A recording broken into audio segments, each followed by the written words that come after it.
Boa noite, meus irmãos. Que a paz do Senhor Jesus esteja com cada um de vocês, dos senhores aqui presentes, das famílias representadas.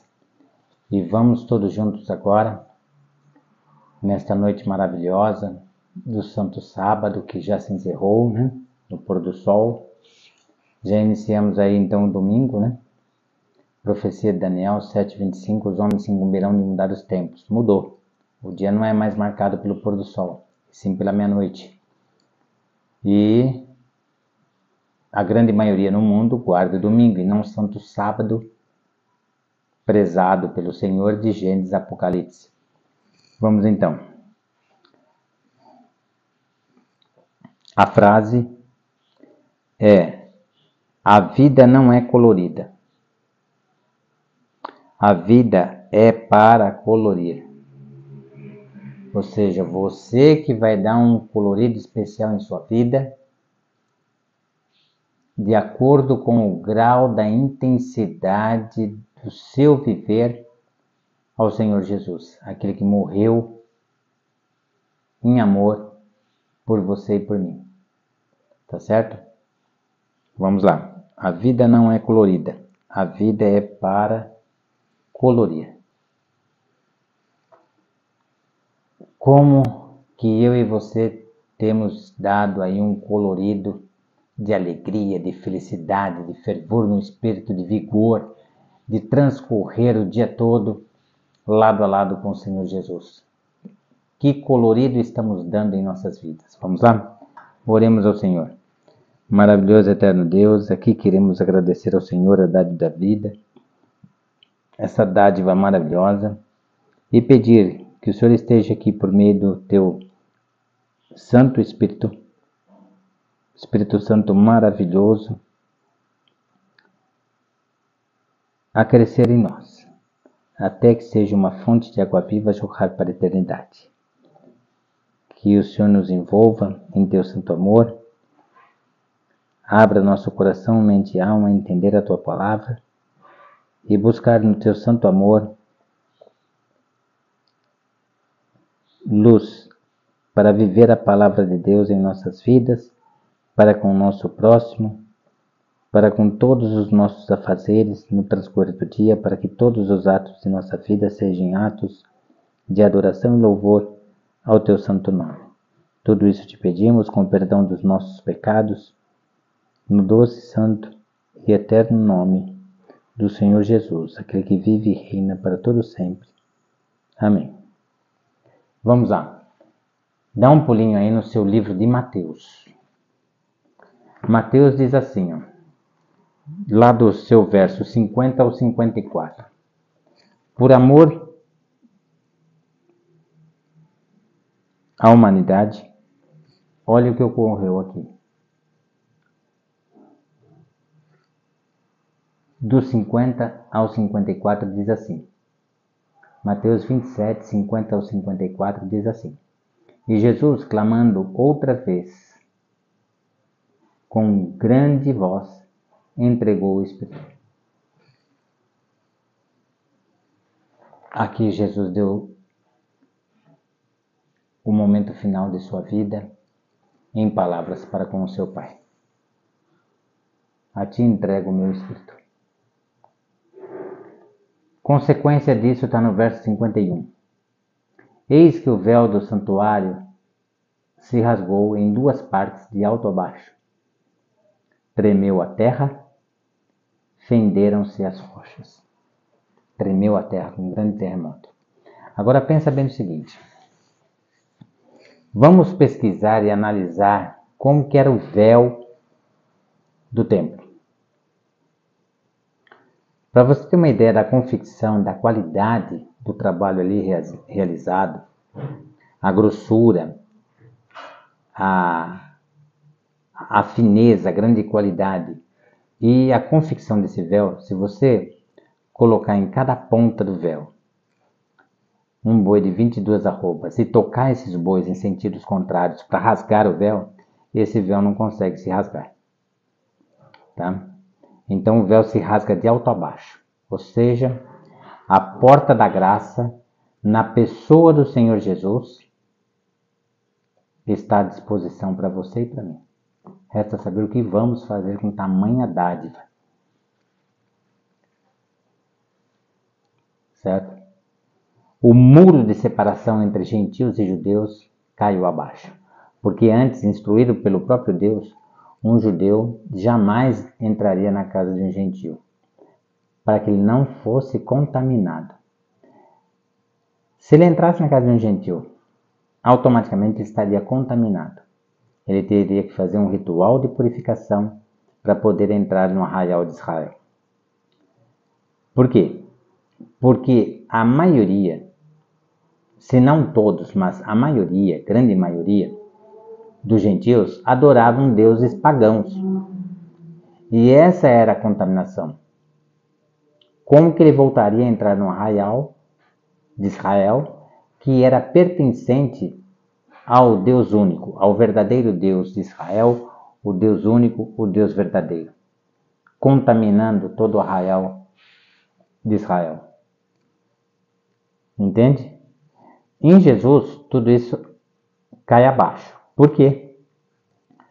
Porque agora judeus e gentios, judeus, israelitas e gentios, estariam na videira, na árvore da vida que é o Senhor Jesus, lá em João 15, Romanos 11 também, se não me engano, a partir do verso 11, eles estariam ali na videira.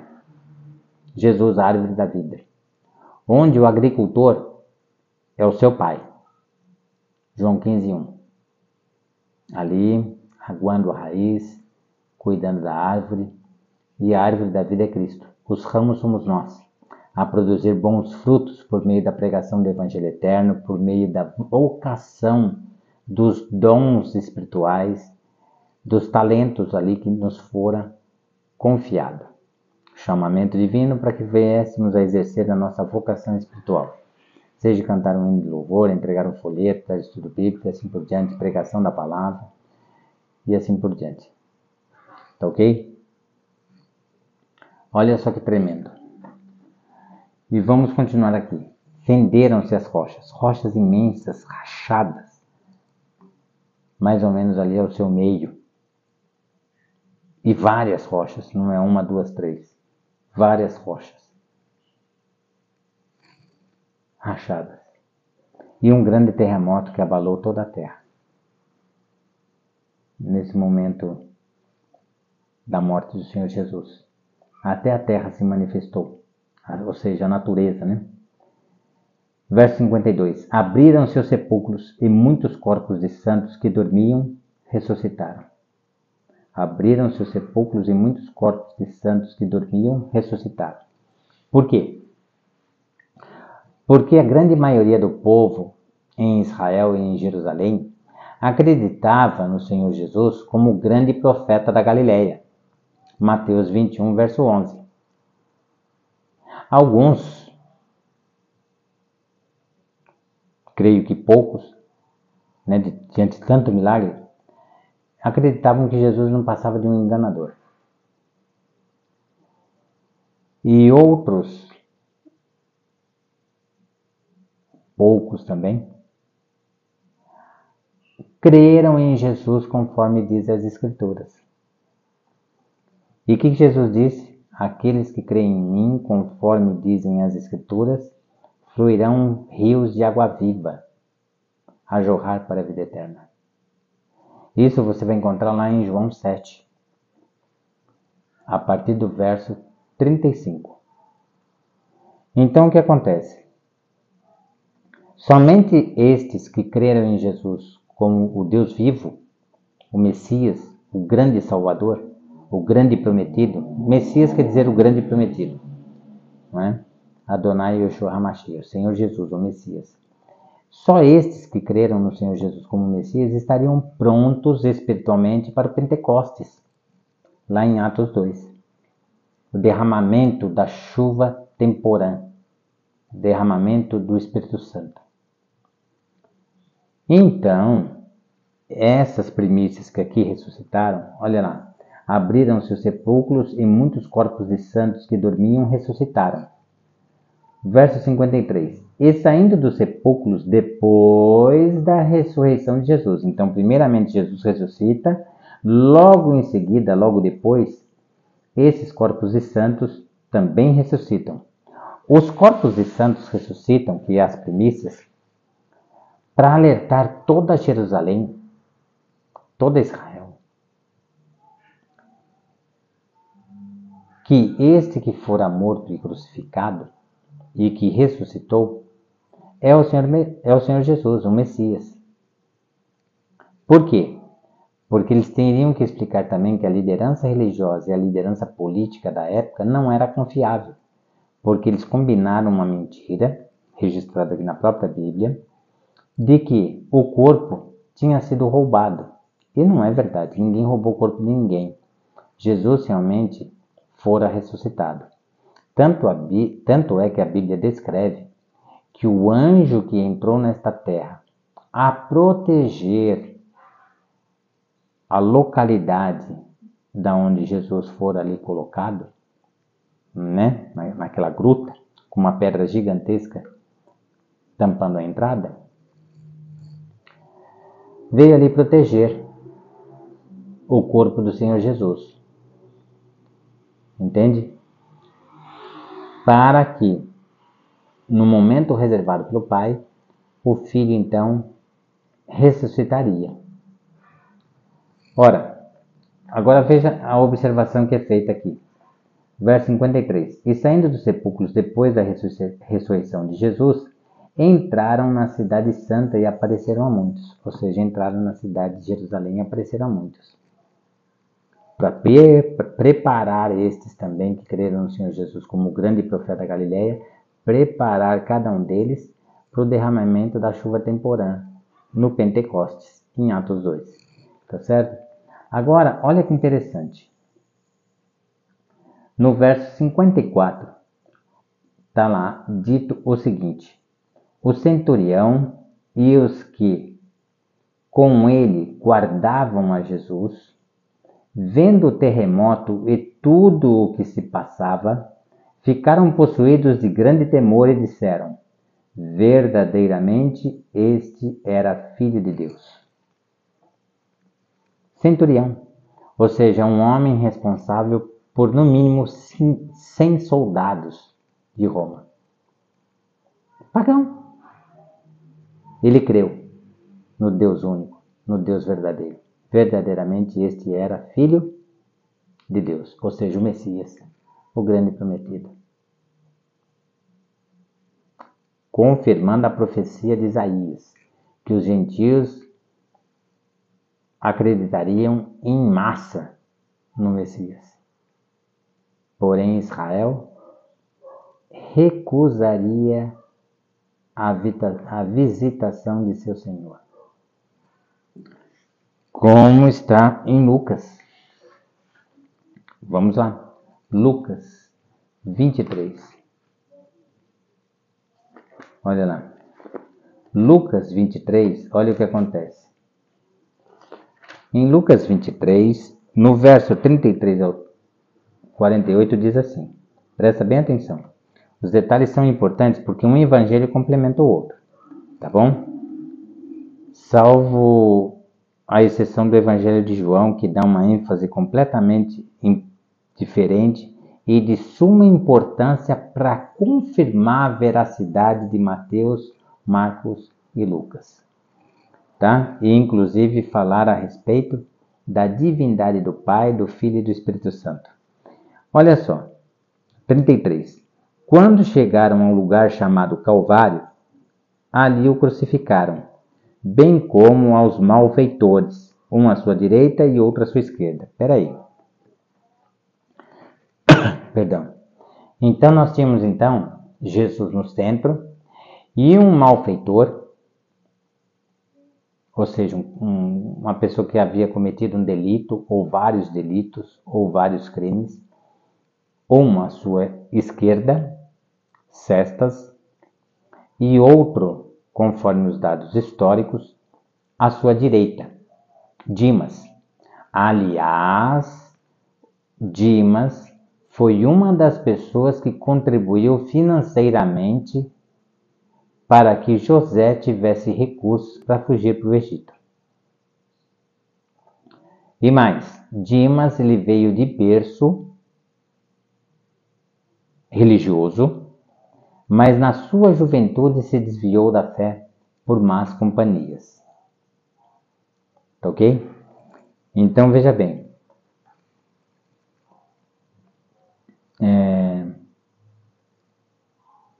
Jesus ao centro, por quê? Porque Jesus estando ao centro significa que ele é o pior criminoso, o mais perigoso, o mais nocivo à sociedade.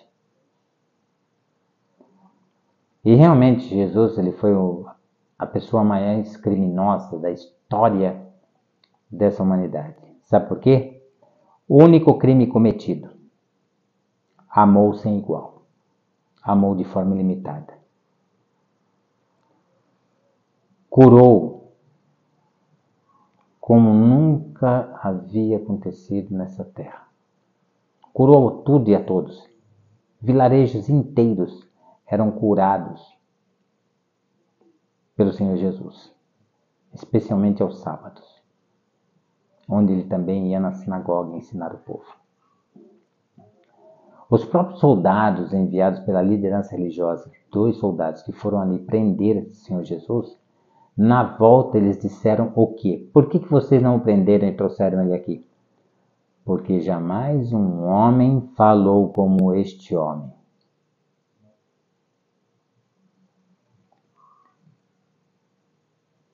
A resposta do líder religioso? Vocês também estão sendo enganados por ele? Vamos lá então. Verso 34. Os espinhos na coroa de Jesus, na sua cabeça, significa que Jesus era o rei do pecado. Realmente, os pecados de todo mundo sobre ele, para que ele assimilasse nele mesmo a segunda morte, a morte da condenação eterna. Para que eu e você não precisasse passar por ela. Derrotando assim e aniquilando o império da morte. Lúcifer e seus anjos caídos. 34. Contudo, Jesus dizia: Pai, perdoa-lhes, porque não sabem o que fazem. Então, repartindo as vestes dele, lançaram sortes. Que momento que Jesus disse: Pai, perdoa-lhes, porque eles não sabem o que fazem? No momento da sua maior intensidade e gravidade de dor. Que foi quando? Quando ele já está todo crucificado com os cravos nas mãos e nos pés, seus braços fortemente amarrados por cordas, e é o momento em que 2 pessoas à frente da cruz começam a puxar essa cruz, para que essa cruz se levante. Os soldados pegam a cruz e levantam ela inicialmente. Tem 2 nas laterais, um de cada lado, com corda, só equilibrando essa cruz para ela não pender para nenhum dos lados. Quando o pedestal da cruz, ou seja, a parte lá de baixo, está próxima a entrar no buraco, um soldado vai lá com uma espécie de uma marreta, um grande martelo, e bate no pé da cruz. Esse pé ali, então, escorrega e entra no buraco. É o momento que eles puxam a corda, aqueles que estão à frente da cruz, puxam a corda com toda a sua intensidade. Eles dão uma abraçada lá na frente, e na hora que a cruz entra ali, eles puxam com toda a intensidade, para que a cruz pudesse bater lá no fundo com o maior impacto possível. Aí acontece o quê? Você não consegue apoiar os seus pés porque estão com cravos. Então seu corpo pende à frente para cair da cruz. E é no momento que rasgam as 2 mãos do Senhor Jesus. Ele só não cai lá para frente porque ele estava fortemente amarrado nos braços. E nessa intensa dor, terrível, assombrosa, porque todos os pecados do mundo estavam sobre ele, ele só tem palavras de amor a serem proferidas. Pai, perdoa-lhes, porque eles não sabem o que fazem. E a Bíblia diz que não sabendo o que faz, estando na ignorância, Deus não leva em conta este pecado. Ou seja, não atribui este pecado à pessoa. A pessoa fica ilesa de pecados. Não precisa nem pedir perdão, porque não sabe o que está fazendo. Irmãos, vamos então por verso 35. O povo estava ali e tudo observava. Também as autoridades zombavam e diziam: salvou os outros, a si mesmo se salve, se é de fato o Cristo de Deus, o escolhido. Se é de fato o Messias de Deus, o escolhido. 36. Igualmente os soldados o escarneciam e, aproximando-se, trouxeram-lhe vinagre, dizendo: vinagre para molhar os lábios. Olha só, que terrível. Se tu és o rei dos judeus, salva-te a ti mesmo. Também sobre ele estava a epígrafe, ou seja, a escrita, em letras gregas, romanas e hebraicas: este é o rei dos judeus. Escrito isso, este é o rei dos judeus, em 3 idiomas. Não, o hebraico, idioma judeu, romana e no grego. Olha só que tremendo. Verso 39 em diante. Um dos malfeitores crucificados blasfemava contra ele, dizendo: não és tu o Cristo? Ou seja, não és tu o Messias? Salva-te a ti mesmo e a nós também. Esse foi Cestas que disse isso, à sua esquerda. Ou seja, ainda escarnecendo do Senhor Jesus. E lhe ordenando, não estava pedindo, estava lhe ordenando, são verbos de ordenação. Lhe ordenando o que havia de se fazer. Imediatamente, o outro, do outro lado, Dimas, respondendo-lhe, porém, o outro, repreendeu-o, dizendo: nem ao menos temes a Deus, estando sobre igual sentença? Nós, na verdade, com justiça, porque recebemos o castigo que os nossos atos merecem, mas este nenhum mal fez. Repreendeu. E agora, olhe o que ele confessa diante da grande multidão toda ali presente. Ele confessa que o Senhor Jesus indiscutivelmente é o Messias, em suas palavras. Olha o que Dimas diz. E acrescentou: Jesus, lembra-te de mim quando vieres no teu reino. Confessou diante de todo mundo que Jesus era o Messias. Quando vieres diante do o teu reino. Ou seja, se o reino é de Cristo, é porque ele é rei e senhor de toda a criação. Verso 43. Jesus lhe respondeu: em verdade te digo hoje, estarás comigo no paraíso. Por quê? Porque Dimas morreu para o pecado. Nos últimos momentos de sua vida, se converteu a Deus. Se entregou ao Senhor Jesus. Porém, Cestas morreu em pecado. Morreu arraigado, com raízes no pecado. A morte do Senhor Jesus.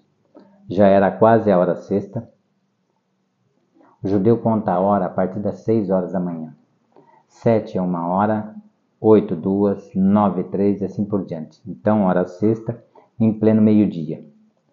Já era quase a hora sexta, e escurecendo-se o sol, meio-dia, na maior intensidade de luz do transcorrer do dia, escureceu-se o sol. Houve trevas sobre toda a terra até a hora 9, até as 3 horas da tarde, até o horário do sacrifício.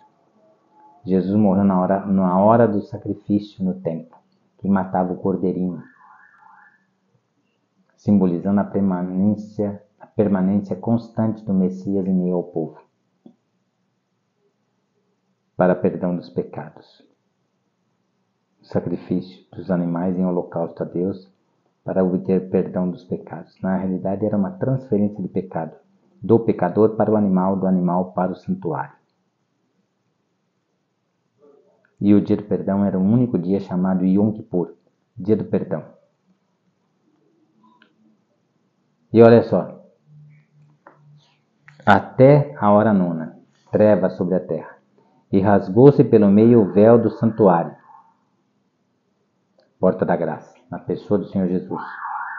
Então Jesus clamou em alta voz: Pai, nas tuas mãos entrego o meu espírito. E dito isto, expirou. Deu o último expiro e morreu. Vendo o centurião o que tinha acontecido, deu glória a Deus, dizendo: verdadeiramente este homem era justo. 48. E todas as multidões reunidas para este espetáculo, vendo o que havia acontecido, retiraram-se a lamentos, batendo nos peitos. Ou seja, olha o trabalho imenso do Espírito Santo aí, convencendo o pecado, da justiça e do juízo. Já trazendo forte arrependimento a estes. Por quê? Porque quando Jesus entra no jumentinho, filha de jumenta, no jumentinho, o que eles dizem? Hosana. Hosana não é uma palavra que só pode dizer a Deus. Hosana, bendito aquele que vem em nome do Senhor. E fazendo toda aquela saudação ao Senhor Jesus, pondo ramos no chão, vestes, parte de suas vestes no chão, e saudando Jesus na entrada ali de Jerusalém, nas proximidades do templo. Passado alguns dias, manipulado pela liderança religiosa, eles gritam diante de Pilatos: crucifica-o, crucifica-o, crucifica-o. Por isso esse arrependimento aqui, dado pelo Espírito Santo. E o verso 49. Entretanto, todos os conhecidos de Jesus e as mulheres que o tinham seguido desde a Galiléia permaneceram a contemplar de longe estas coisas. Tremendo, né? Vamos lá para João 19:30. João 19:30. Vamos ver o que diz o apóstolo do amor sobre tudo isso. 19, verso 30. Diz assim: Quando, pois, Jesus tomou o vinagre, disse que Jesus estava com sede, né? Então aí molharam os lábios dele com vinagre. Quando, pois, Jesus tomou o vinagre, disse: está consumado. O que está consumado? Ora, no sangue do Cordeiro, que tira o pecado do mundo, a aliança eterna está selada no seu próprio sangue. Ou seja, a salvação está à disposição de toda a humanidade, desde Adão e Eva, por meio da promessa do Messias, onde segue ali a raiz de Sem, filho de Noé, atrelados com Deus, tá certo? Até o fechamento da história da humanidade, até o último ser vivente. Salvação à disposição de todos. Confirmando o que está em Efésios, no capítulo 1, verso 5. Que desde o princípio, Deus nos predeterminou como filhos por adoção em Jesus Cristo. Nos predeterminou, ou seja, muito antes do nosso nascimento, nós já estávamos predeterminados. Pré quer dizer antes. Ou seja, determinados de antemão. Determinados muito antes do nosso nascimento, a salvação em Cristo Jesus e obter então a adoção por meio de filho, a adoção de filhos por meio de Jesus Cristo. Está consumado. Inclinando a cabeça, rendeu o Espírito. Tremendo, né? Agora vamos para João 11. João 11. Você sabe o que aconteceu ali, né? João 11. João 11 é a ressurreição de Lázaro. Olha só. Então, as irmãs de Lázaro mandam mensageiros a avisar o Senhor Jesus de que aquele a quem ele ama estava doente, ou seja, Lázaro estava muito doente. Jesus ainda se demora por 2 dias no local e depois faz uma viagem até a casa de Lázaro. Chegando lá, olha o que aconteceu. Vamos pegar a partir do verso 24, tá bom? Eu sei, replicou Marta, que ele há de ressurgir na ressurreição do último dia. Então, eles acreditavam no Senhor Jesus como Messias e que o Senhor Jesus iria ressuscitar Lázaro na ressurreição do último dia. Verso 25. Disse-lhe Jesus. Negativo. Olha só. Disse-lhe Jesus. Eu sou a ressurreição e a vida. Quem crê em mim, ainda que morto, viverá. Outras versões dizem, ainda que morra, viverá. E todo o que vive e crê em mim não morrerá eternamente. Crês isto? A resposta, sim, Senhor, respondeu ela, uma das irmãs de Lázaro. Respondeu ela, eu tenho crido que tu és o Cristo, ou seja, tu és o Messias, o Filho de Deus, que deveria vir ao mundo. Tendo dito isto, retirou-se e chamou Maria, sua irmã. Ele disse em particular, o Mestre chegou e te chama. Ela, ouvindo isto, levantou-se depressa e foi ter com ele, pois Jesus ainda não tinha entrado na aldeia. Estava ali nas mediações, não é?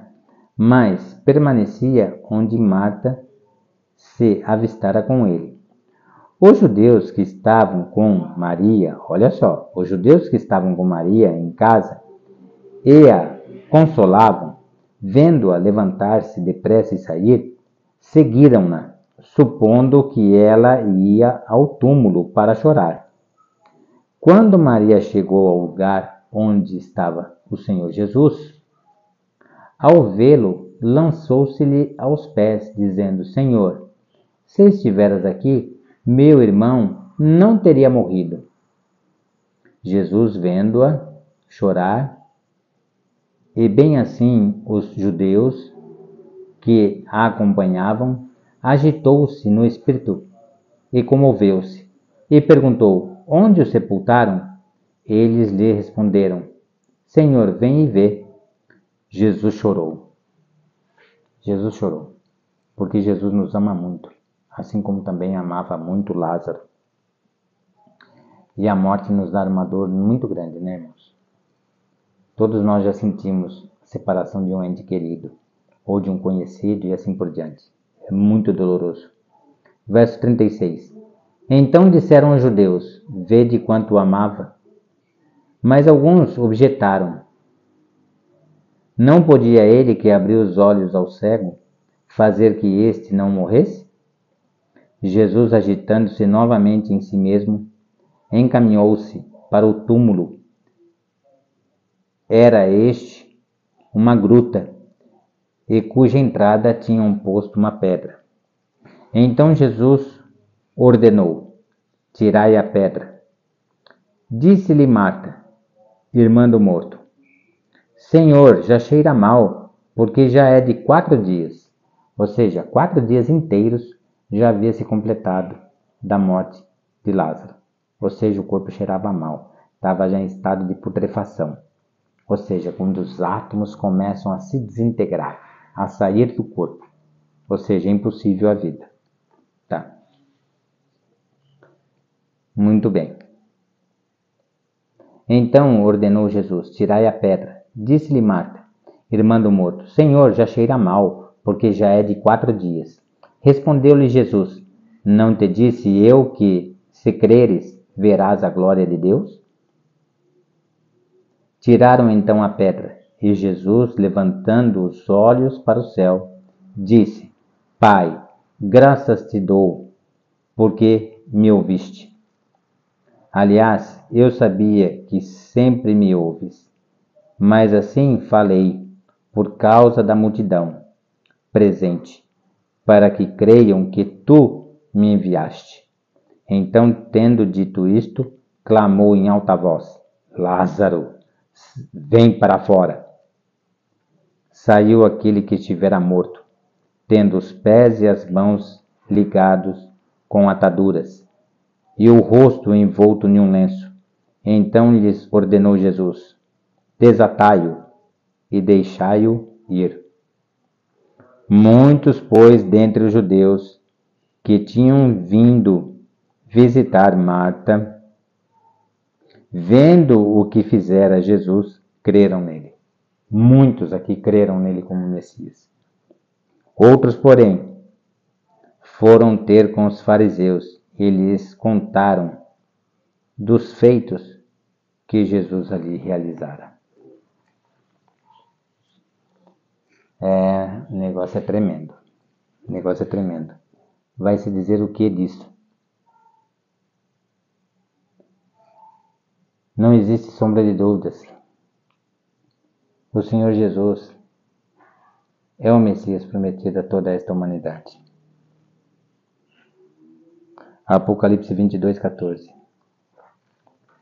Apocalipse 22, verso 14. Diz assim, ó.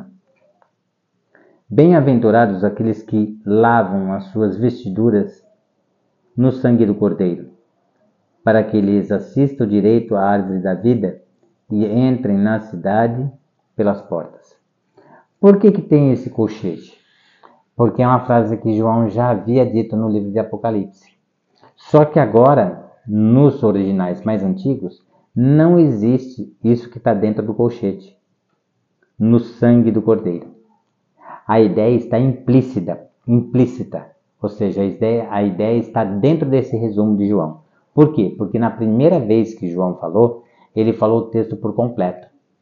Basta você lavar a vestidura e pronto, acabou? Não.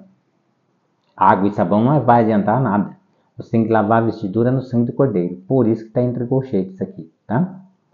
Porque no original e nos originais mais antigos não tem essa palavra no sangue do Cordeiro.